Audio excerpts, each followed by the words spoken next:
There's never a conversation, is there? I'm doing the intro. What's up, everyone? Welcome back to the Dope Stroke podcast. We're here again. The boys are back together. The band is back together. We've got Chrissy Ryan back from his holiday. Mate, how you doing? Looking beautifully tanned, slim, fantastic. Did they not feed you on this holiday? Mate, I'm not slim compared to when I went on the holiday. I think it's just the ambient light that I've got on my face is making me look a bit brown. No, mate, it was good. We had a good time. Family getaway in Turkey. I mean, you're meant to come back off holidays a little bit more rejuvenated and rested, but that's not the case when you've got twin boys running around and there's pools and there's water slides, there's all sorts going on, but it was good. I just need a little bit of a holiday now to get over that one. Any more cosmetic work? Look, I didn't get them done in Turkey. So no, I didn't. Are you sure? Are you sure? We did meet a couple who had a little lad who's the same age as my boys, who also had he had dark hair, he had a beard, and he had his teeth in his turkey. And we were walking around, and my wife said, "You look like twins." Yeah. You met a lad, so the kid was your age, or you said he was a little lad? No. So we met a couple. He was my age, who had a little boy. I was going to say, I thought the boy was walking around looking like you. Like, good effort. No, but we looked like twins because he had a bit of beard like me, dark hair, and he had his teeth, but he had them done Turkey. I had mine in the UK before. We just nipped that in the bud. So, needless to say then, no great, like, relaxing golf and hanging out and doing fun things, just literally looking after children for 2 days, 5 days, however many days on holiday. Yeah, look, you boys know what it's like. You've got kids the same age as me. They're honestly, we separated them yesterday and we took them out on our own. So I took one and my wife took the other. It's like a different life when you've got one. But obviously they were together on holiday and they're just full on from 7:30 in the morning. It's water slides, it's ping pong, it's playing in the pool, it's throwing a ball. But it's like it's throwing a ball at random people around the pool. So you just spend your time apologising and saying, put that down, stop doing that, get away from that, leave that alone, stop dunking him under the water, stop grabbing him, stop pushing him. And it's just like that for 7 days. Fantastic. And we loved it. Sounds like you might have had a holiday like Bob McIntyre's last round, bless him. Well, yeah, it was tough to see. I mean, we'll let Dazzler chime in here because he hasn't said anything yet. But I mean, we'll get on to that. But yeah, that was a tough watch, really. He played so good all week, really, especially Thursday, Friday. Just bossed it. I mean, he was well clear and obviously got caught a little bit on Saturday, but still had a pretty good lead, pretty healthy lead going into Sunday, and just right from the first tee, just didn't look great, did he? Yeah, he had a 4-shot lead going into that round. By the 7th hole, he was one back from Scheffler. Things changed pretty quick. It does actually lead me to think a little bit about the post-round interview. So he walks off the golf course, gets himself interviewed, and the first question is, how do you feel, pretty much? And he said, I'm pissed off. So one, I quite like the honesty. But two, I'm curious as to where you boys stand on the fact that you have an interview straight after your round when you've clearly had a shocker. And, you know, all over the papers today, it's about him wanting to throw his clubs and smash them to pieces, etc., etc. Like, where do we stand on this post-round interview? Well, I think I've got two thoughts on that, and I think they're both completely contrasting. You ask the players, and they are not going to want to do those interviews for exactly that reason, because their emotions are high. They've just come off the course. They might have just thrown a golf tournament away. They might have just finished the bogey. They don't want to say something that they regret. But the press outlets want it straight after the round because they want that emotional reaction. They want that headline. They want that soundbite off the players. So, yeah, I think it's difficult. I think you ask the players, they don't want it. You ask the press, they do want it. But I want to ask you, Dazzler, because I was thinking this last night. He had, what did he say, he had a 4-shot lead? Yeah. And he obviously frittered that away within a few holes. He knows who's chasing him.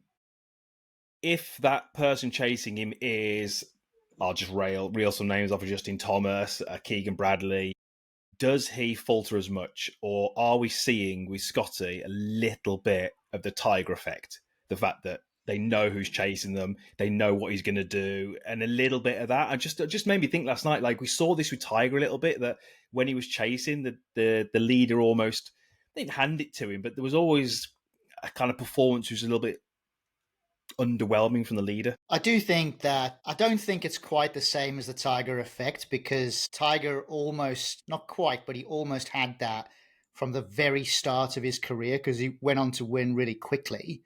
And I'm not saying that Scheffler hasn't, but I think the way that Tiger played and that the fact that he was so different to everyone else just added an extra layer of mystique. With that said, though, the more Scheffler goes on to win, the more that fear factor will develop, I think. Will it be the same as Tiger? It might have the same overall effect, but I think it'll be different. It won't be viewed the same way. But you only have to look at his results this year. So since the Players' Championship, where he finished tied 20th, his worst finish since then, so that's the beginning of the year near enough, his worst finish is tied 8th. That's just the standard of golf from Scottie Scheffler.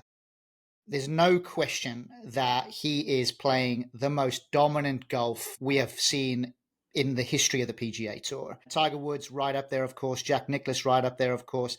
But right now in this generation, where Scottie Scheffler is playing, it's just another planet. That's where he is at the moment. And I think that will fuel a fear factor in time if he keeps winning the way that he is. We'll come on to it a little bit later in the podcast, I'm sure. But that win rate on LIV Tour would have him about 7th, wouldn't it? Go on. I think you got something to say here about LIV. I want to hear. No. We'll come on to it. We'll carry on talking about Scottie. Trottie, what are your thoughts? I think I'm going to be, and it's not for the sake of the podcast, and I want to say before we get going on this, because you know what podcasts are like, you can take sound bites and stuff. At the end of the day, I like Bob McIntyre a lot, and I like Scottie. Great. But you're nowhere near intimidation factor. Different generation, different individual, massive amounts of charisma, not really close with anyone on the tour. I'm obviously talking Tiger here.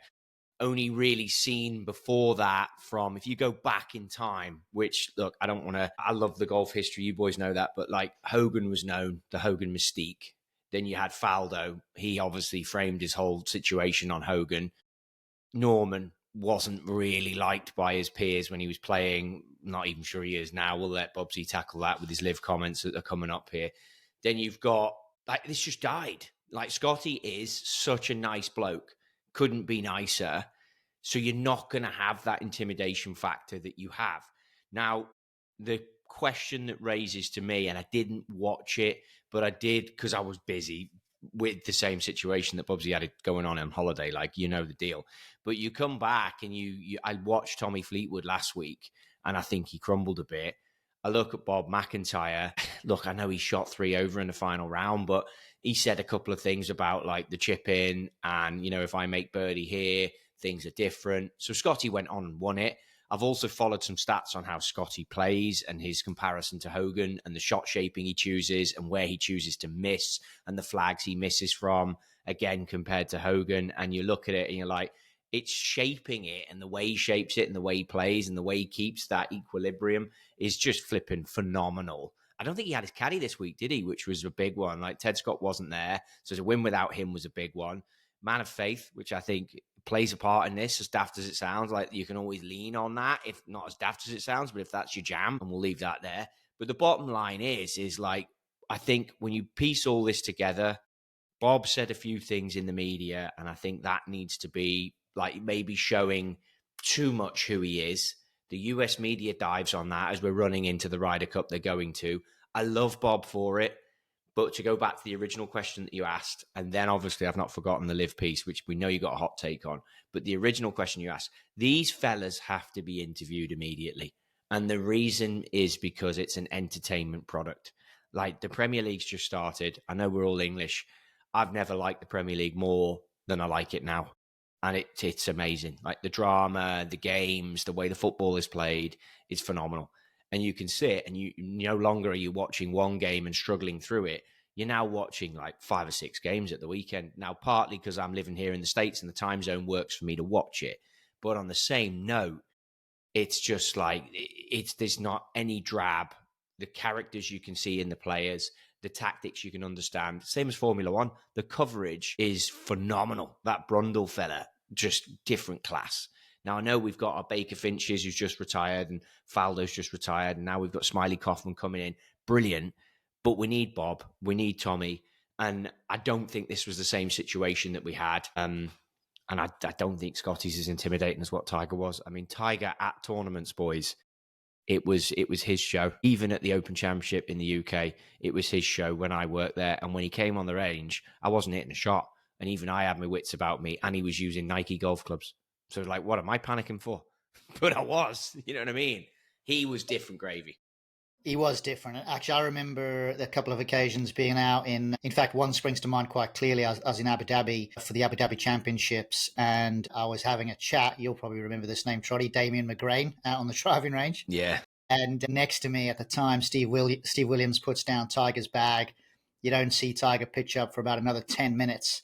But as soon as he's there, he's right next to McGrain.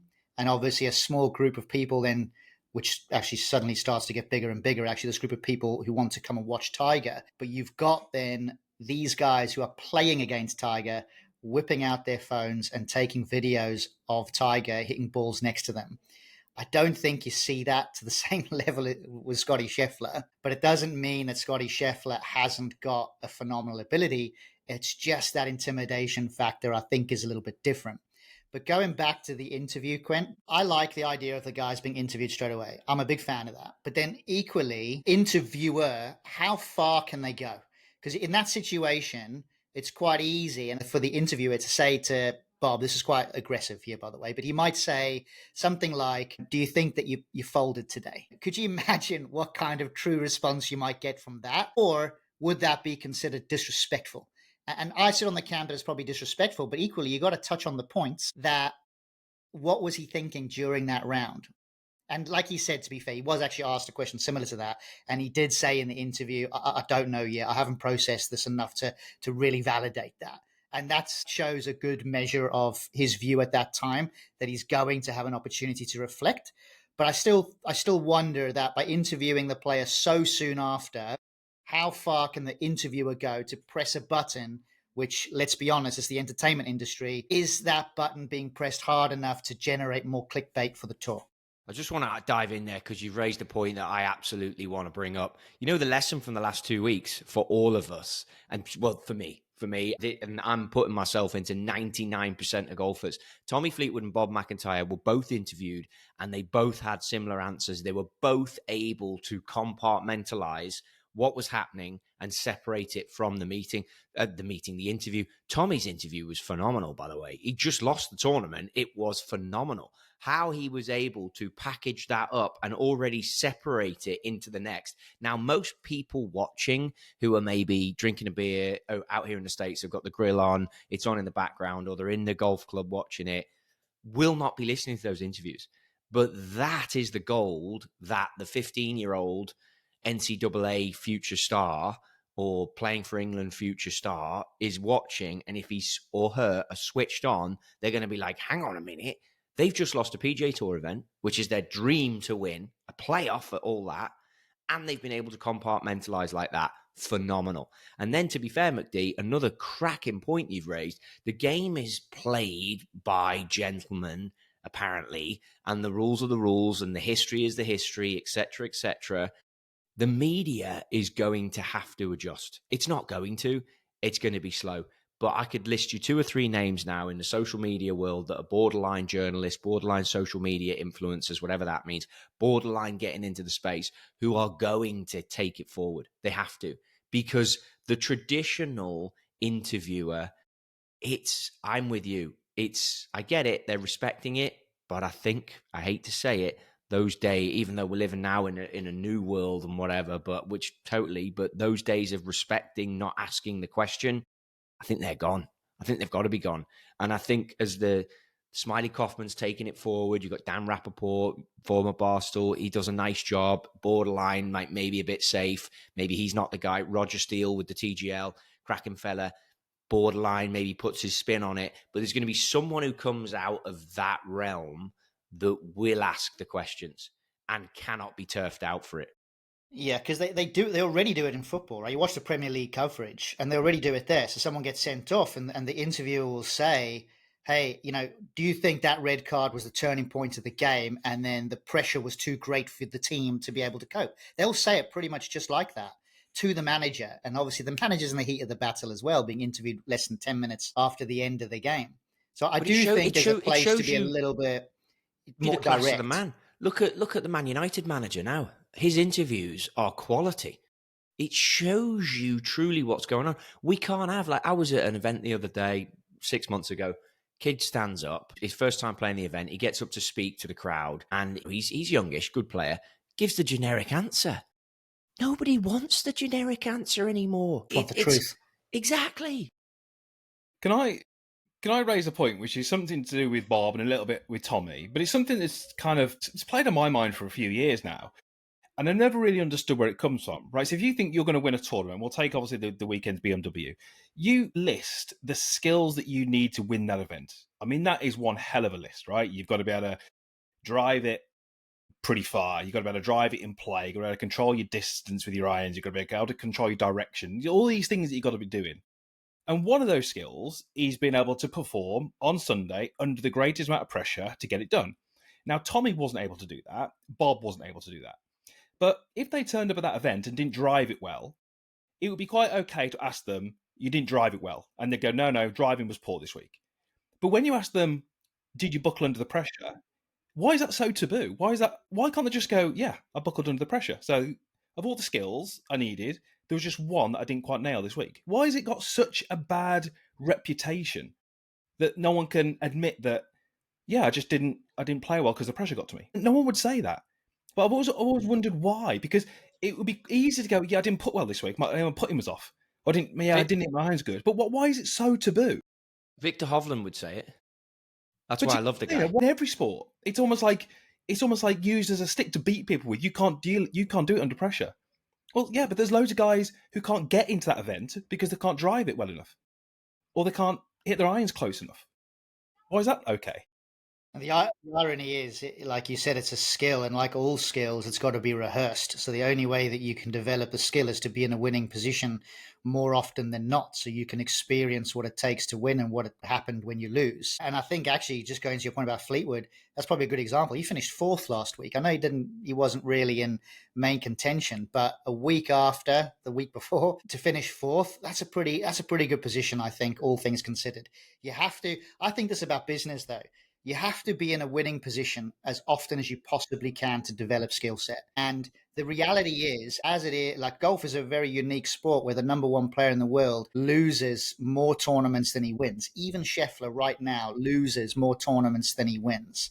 And I just think the winning position mindset is the difference between the also rans and the guys that become great. Now, I'm relating that more in a business mindset with the people that I've been very fortunate to meet along my journey. And you speak to any one of them and they will always tell you it's about perseverance. It's about pushing harder. It's about never really relinquishing the end game, as in what you see in your mind in order to be successful. I just think that you have to put yourself in a position to win, be prepared to fail, but go for it no matter what. It's funny, I say in my team here at Rocket Yard, we don't really, I don't believe in a draw. Like a 1-1 draw is shite, to be honest. I want to go for the win, and I would rather lose trying to win than just play for a draw. And I think the guys that become great winners are more prominent or more likely and more comfortable taking a risk. Guys like Phil Mickelson, he won't play for the draw. He will go for it. And you only have to look at the amount of tournaments he's won over the years. Tiger was the same, very measured. You can still be measured and you still have to have an absolute, faith in your ability, the amount that you've trained, the amount that you've practiced, and you have to rely on that when you're in the heat of battle. But in order to become a winner, it's just about being in a winning position more often than not. That's what I think. Totally. But I do think, it's important that we move down the list of players that you can categorize as winning positions at this time of year. If you're going to get on one of these Ryder Cup teams, you have to push for that winning position. Before we do it, though, I do want to get Bubsy's take on this, and I think I'm going to be setting Lloyd a bit of a nightmare challenge here. I've just tried to do it on the app as I'm looking at it. But we were hitting there on your game has to be excellent. And I'm going to cover all the points you just said, McD, but you were hitting on the game has to be excellent. I think McIntyre, and it was a thing that flashed up in the media, like on Thursday, played steady. On Friday, his approach play was off the charts. On Saturday, either his driving or putting was off the charts. So each day he had a category in his game that was off the charts. And I think you can win tournaments, or you can certainly put yourself in contention by having an area that's off the charts. Then I agree there's the mentality of having to drive and take the gamble that Daryl's talking about to win, which I would say is a lot of the reason why many of us fail. Like one of the conversations I had with basketball stars that I've worked with over time, American football players who've been the best, is something I think that, like, what do you do when you run at the fire? Like, I can find situations when I've been in the heat of battle and shied away from it. And you sit there, like, I could call out specific rounds of golf. Daryl's been on the bag caddying for me, and I've gone and shot an average round, and it's like, that was the day to run at the fire. And I remember asking Jason Day specifically about it, and he was like, you just have to run. You have to hit the shot. If there's out of bounds left and there's a bailout right, you got to hit the shot if you want to win. And I think as we go down through this, something I want to call out, Maverick McNeely is on the brink of getting in the Ryder Cup team as we transition to this, if you guys are cool with it. He shoots 4 under on the final day to finish 3rd on his own. I mean, that is like a statement to try and get in this team. Tommy Fleetwood, T4. I know we touched on him. Happy as Larry with Tommy. Sam Burns, T4. Harry Hall, 6th. He's on the brink of the European team. Like, and what I'm going to come to with Harry Hall, because I'll just read a couple more names. Victor Hovland, T. Ricky Fowler, T7. Ludwig Aberg, T. I don't need to go on. There's a Ben Griffin one. We'll touch on that later. Just placeholder that. But Harry Hall finishing 6th. And then if I flick to the DP World website, because they played in Denmark, didn't they? You got 2 names that stand out from the rest of the pack. Marco Penge wins it, moved up to 15th. And then Rasmus Højgaard now finishes 2nd. Then you flick over to the European team, and you look at it and you're like, well, Rasmus is now 8th in the list, didn't move this week. Penge has moved up, like I say, into 14th. He moved up 8 spots. But how much weight do you put on Rasmus and that result versus Harry Hall, who's moved up 2 and is in 17th, like in the freaking playoffs? I mean, Harry Hall has to be in the conversation. So just to confirm, Harry went into the top 6 and qualified. Hatton qualified, Rose qualified, Fleetwood qualified, McIntyre qualified. Sorry, Lowry is not quite in yet, confirmed. McIlroy in at number 1. Sepp dropped out to 7. Højgaard, I mentioned, Ludwig, Victor, Matt Wallace, and Fitzy. But the question is, like, Harry Hall's play there, does that now justify in your mind it outweighs what Rasmus and Penge just did in Denmark? That's a tough one. I think it is a tough one. I think my case for Penge, I'm not so sure if I'm going to give a really clear response here, but my case for Penge is he's won. He's won twice this year. He's getting into the, I don't want to call it a winning habit, but he's winning. Sepp Straka, great player, no question, rock solid. Hasn't won recently. And I feel like you take the guy that's willing to risk it all, as in go for the win. No Ryder Cup experience going to New York. Well, that's my next point. So if you're the captain, because both of those players, and I'm specifically calling out Straka and Penge here, both of those players are wildcard picks at the moment. So if you're the captain, you'd have to assess how many rookies you're going to have in the team, how many guys you want to have that's got experience. But then equally, the one thing that I would say that then pushes Harry Hall ahead for me is he's playing on a much tougher tour. So the PGA Tour is a higher level of golf. It's a tougher standard to excel. So to finish 10th there or 17th or whatever the position needs to be, that's not a win. That's still a bloody good standard. So I don't think I can really give a definitive response as to who I would pick out of those 2. And Rasmus, I think, is going to go to the Ryder Cup. I don't even think that's a question mark right now. I think he's going to go. Yeah, I mean, if you look at Penge's tournaments here, Sudal Open, Italian Open, BMW International Open, Genesis Scottish Open. She did well. Nexo Championship.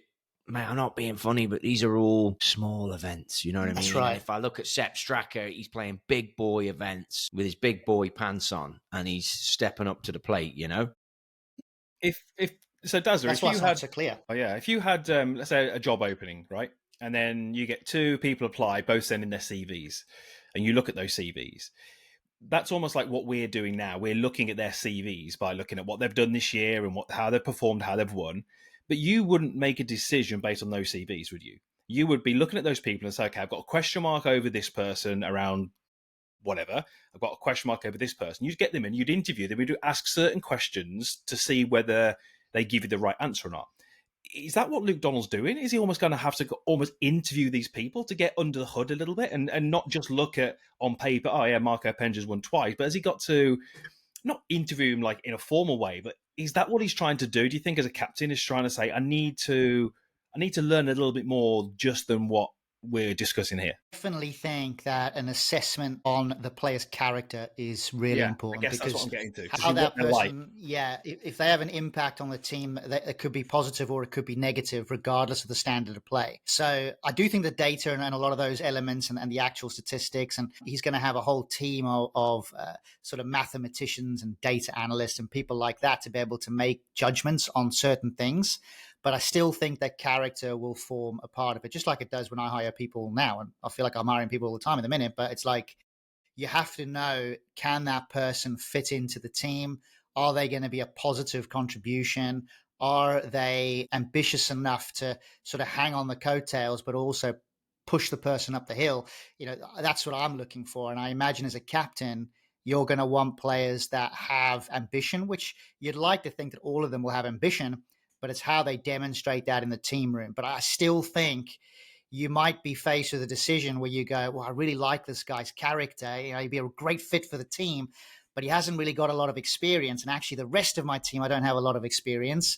Oh, I'm going to have to not pick him this time. And I don't think that's a very easy decision, basically, is my point. There's a lot of great candidates is where I'm going with that. Appreciate that we're doing a podcast and all that, but we're coming out with like hand holding, pushing people up the hill and all this bullshit. I think if you go down the list, right, you're taking 11 of the top 12, and then the next boy you're putting in is John Rahm. I think picking Luke Donald's team is absolutely simple, and I'm putting my neck out on the line. Yeah, and the fella that's missing out, and I hate to say it, Matt Wallace is missing out. You're taking 11 of the 12 and Rahm. Done.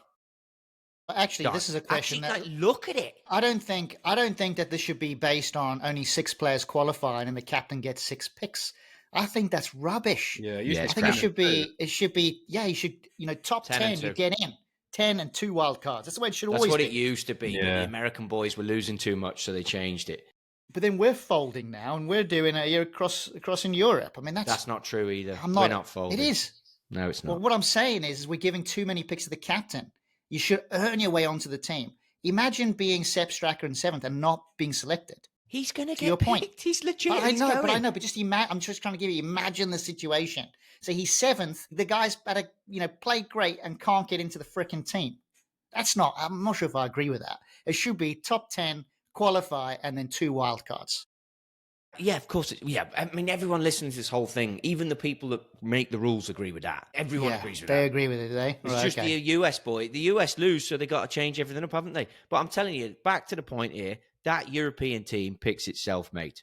It's class. Well, McIlroy, if you McIntyre, Fleetwood, Rose, Hatton, Lowry, Straka, Højgaard, Aberg, Hovland, Matt Wallace, Fitzpatrick, John Rahm. Yeah. Job done. Let's move on. Let's go win that trophy. Yeah, right, let's get to the US team. US team's a little bit of a problem here, mate. You know what I mean? Thomas has moved to 7th, that elusive 7th position that you don't enjoy. Colin Morikawa on 8. Colin Morikawa's 25 caddies on 8 with him.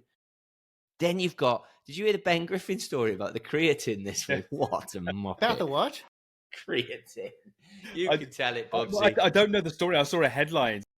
Something like, I don't even know how, but he basically, like pre-round, he OD'd on creatine. I don't really know how. He kind of like straightened it in no water. And he was really then like jittery and nervous. And then we started with like a 4-putt. And I think he was laughing about it afterwards. I mean, I didn't really see the story. I just saw a headline of it. So you might know more about it. But he explained it so badly, McD. So he gets in some interview and he just, he takes forever to explain what's happening. And you'd swear to God, he's basically done like Class A drugs. And he basically says, I had my creatine, I tried to take it on the first tee and I was shaking the bottle and it didn't break up. And then all of a sudden I swallowed a snowball. And I was like, what the fuck are you talking about? Like a snowball of creatine. I was like, right.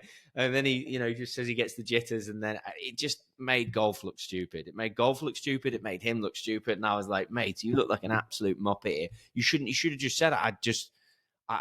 You shouldn't even have said anything. You should just be like, yeah, I had a bit. I didn't feel great. I was sick or something. You know what I mean? Yeah. Anyway, he's in 9th. Mav's in 10th.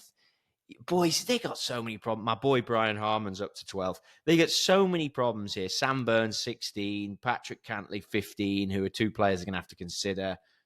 Cameron Young, 14. They've got to consider him, I think. There's so many question marks that these lads are going to have to go through. Like poor Keegan Bradley, quality player. He's in 11th now. It's like, ugh, quality. Like he's getting a pick. If it's any other situation, he's getting in. Yeah, I don't think he's going to pick himself at 11th, but I might be wrong. He is either. But I think if he could have got 7th, 8th, maybe 1 or 2 places out, I think he could have justified picking himself. But I think when he's down to 11, then I think, I think he can't be seen to pick himself and be captain. So I think you can take him out of it. Shows you the quality of Bryson, though. I mean, Bryson's 6th, and he's not really played. Like he's hardly played any events here. I mean, obviously Sam Burns came 3rd, 4th last week. So he's obviously had a good showing. He's at 16, isn't he? But I mean, just rock up and top 5 it in the BMW, the second event from the end. That's a pretty good showing. So Lloyd's just come in with a stat here. Over 4 rounds, Scottie was better off the tee, 1.2 strokes gained, and around the greens by 1 stroke. So short game and long game got Scottie, just looping back to that conversation. But yeah, go on, Darryl. Well, I was going to say, obviously, DeChambeau's earned his way onto the team, but I'm just looking here now at the LIV Golf rankings. Next American in that order of merit right now, you got Taylor Gooch in 6th, Patrick Reed 7th, Bubba Watson 11, DJ's 14. I can't really see Keegan Bradley picking any of those guys for the Ryder Cup. He should take Reed. Yeah, he's the one. He's the one who would jump out at me. But I mean, I don't know how well he's been playing. I mean, you say he's 7th, but I mean that doesn't mean anything to me. Yeah, he won't take him, but he should take him. And I can't really see anyone else on those rankings that you might consider. It's going to have to really come from what's happening on the PGA Tour by the looks of things. But you've got to pick Justin Thomas. Colin Morikawa will go, I suspect. After that, it does become a bit more murky. I think you raise a valid point there, Trotmeister. Looking at it now. I think in talking about valid points that need to... Well, Ben Griffin will get in with his snowball. And then talking about valid points, I mean, before we kick this thing off, we had Bubsy all fired up about his favourite players on the LIV Tour. What's your problem here, Bubs? Well, I've got 2 problems, really. And I'm not going to claim to be an expert on LIV Golf, so I don't know the ins and outs of it. But there's how many events are there? 14? I think it's 12, actually, but it might be 14. Let's have a look. 14? Oh, Lloyd will come in. Let's say there's 14. Let's give them the benefit of the doubt. There's 14 events. Kim Neiman wins 5 of them. Jon Rahm doesn't win any, and Jon Rahm is crowned the champion. I don't know the ins and outs of it. I don't know how many points they get, but that is the first thing that just doesn't seem right to me. If you win 5 events, which if there's 12, it's near as damn it 40% of the events, I think you should be winning. And then the second thing, which I found out today, so I was looking at the relegated players. I forget how many there is, 5 or 6 relegated players. So I was doing a bit of research into what that means. And basically, they're not relegated because there's terms in there. So you can appeal for a business clause. So if that player who's relegated is instrumental in your team's business, i.e. a captain, you can apply and then reinstate him. I mean, what are they doing? You're either relegated or you're not. So Stenson, it's a bit like the MLS. That's ridiculous. So basically, if the Majestics put a case and say, well, Henrik Stenson is he captain? He might be captain. He's captain. He's vital to our business. He brings in this much revenue. Please, can he not be relegated? They're going to go on then, you can have him back. I mean, what are they doing? It's the MLS, mate. That's what it is. So you win 5 times that you don't win, and then you basically get relegated and then have to write a little handwritten letter to say, well, you don't want to go, and they'll let you back in. Apparently, Bubba's been relegated. He's back in. So, yeah, it's just a bit of a, I don't know. It just seems corrupt. Yeah, it is a bit complicated, actually, because it's actually 14 events. It's 13 events. Well, there's 14 events, technically. I know Lloyd just popped in 13, but it's only because there's one more to go. So there'll be 14 at the end of the season. But I hear that point. But I think where it gets a bit more unique is that they're teams. Yes, you're playing individuals, and I get all that, but you're part of a team. Your team, where I'm trying to go with that is, because you're a team member, it doesn't mean that you can easily be relegated. And that's where LIV Golf as a league is different, and it's new for everybody. It is weird. I think if you're an individual and you get relegated, you should just get relegated. But then equally, you can be in this sort of transfer zone. I can't remember what they call that now. And I'm going to find out, though, because it's going to bother me. It did say you were eligible to be sold or transferred. They can obviously go and play the qualifying event. They can play Asian Tour. Yeah. They can play Open zone. Yeah. It's called the open zone. So, and you're able to basically be transferred from one team to another. So let's say, for example, you get dropped from your team or you do get relegated. Another team can go, yeah, like I'll sign that player to our team in the same way that it happens in soccer and football. And I think that's what they're trying to basically do. It's just not normalized golf lingo that, I mean, let's be honest, we're both doing a pretty shitty job at trying to explain it. So it's clearly not very clear. But the difference is, if a football team gets relegated, then you can go in and you can buy their best player. Whereas we're saying, a team of 4, their worst player is getting relegated. Who's going to come in and buy them? Yeah.